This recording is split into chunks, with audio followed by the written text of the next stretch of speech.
Whether it was full-color maps, cheat codes, specific help, or comics, Nintendo Power had you covered. I thought it would be fun to take a look back at some of the review scores of our favorite and not-so-favorite games.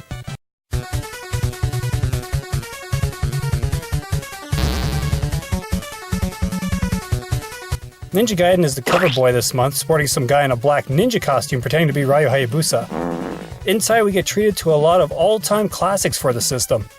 Full-color walkthroughs of Zelda 2: The Adventure of Link, Ninja Gaiden, and the tough-as-nails Adventure Island. Classified information showcases a shortcut to Birdo in Level 1, which I used all the time as a little squirt. Double Dragon had its infamous Golf Club glitch explained too. In Counselor's Corner, young gamers asked the pros where the hidden passages in Bionic Commando were, as well as the hidden town of Kasuto in Zelda 2.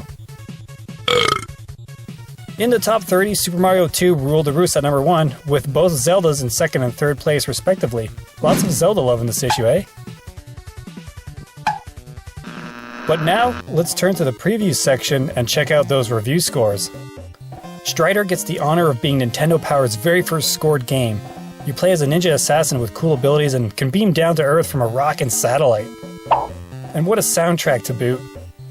NP gave it a 15 out of 20, which I think is pretty solid. Rare was known for their excellent SNES and N64 games, but their initial offerings for Nintendo were quirky and strange. Hopping aboard a turbo-powered boat and shooting a large giant anaconda? Okay. 15.5 is nothing to shake a stick at for this incredibly rough game, and I was surprised it scored higher than Strider. Holy crap, NP loved this game, and it wasn't even made by Nintendo. Being the 80s, Australia was in a boom period in North America, but still, I think this game is rated way too high. The hit detection is off, and Konami made this one just a lot harder than it needed to be, which ruined some of the fun. Still, with all of its flaws, it is a good game, it's just so unforgiving. The original Turtles game is still my favorite out of the 4 on the console. The music and the gameplay were terrific, and being able to ride around the Turtle Van was just plain awesome. I think at a 16.5, it's a perfect score here. Initially, I thought this would have been the tops of the list this issue, but I guess not. Bogus. Okie dokie. So I had California Games back in the day and didn't really care for it. A lot of mini games are packed into here, and the highlights being the hacky sack and BMX racing. Yeah, it's pretty mediocre. Much better on the home consoles for the time, and 11 is about right. Can you even call this a game? It's one of those fortune teller games that I always remember my buddy Mike and Brandon playing. Mike told Brandon to type, "Will Pamela Anderson go out with me?" with the response always being a no. 12.5 is way too high here. Never played it, but I know the Koei strategy games were tough and for real back then. A game where you can take control of a certain warring state and try to conquer the land. It's hardcore strategy for sure, which means I automatically don't care for it. A 13 seems about right. Now here's a game I got from my best buddy Brandon back in the day. He had the sucker, and you know what? It was alright. It's a tactical strategy game like Fire Emblem or Advance Wars, where you move around your men like chess pieces.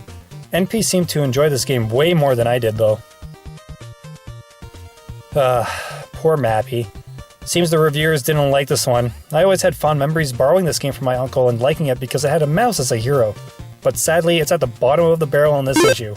At a measly 10.5 rating, ugh, that's harsh. Ouch. For whatever reason, these first-person flight sims were never my cup of tea. Airwolf looks like a greedy cash-in from a show I watched quite a bit on TV. A 12 is a fitting score.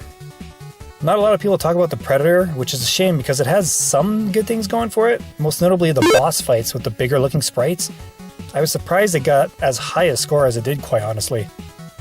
So here's a game I owned for years but never devoted the time to finishing up until last year. I love the one-on-one tournament sections, and the counter-throwing your opponent never gets old. I could do without the side-scrolling platforming bits though, I don't like that part. 12.5 is a-okay with me.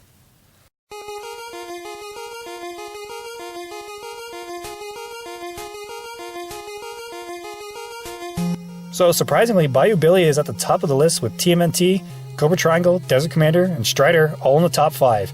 And sadly, Airwolf, California Games, and Mappyland round out the bottom 3.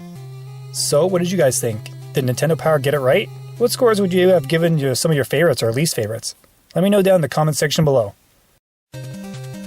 Stay tuned next time, because Nintendo Power issue number 6 will be taking a look at Super Dodgeball, Faxanadu, Dragon Warrior, and one of the most celebrated Nintendo games of all time, Hide Lied. Nah, just kidding. It's Mega Man 2.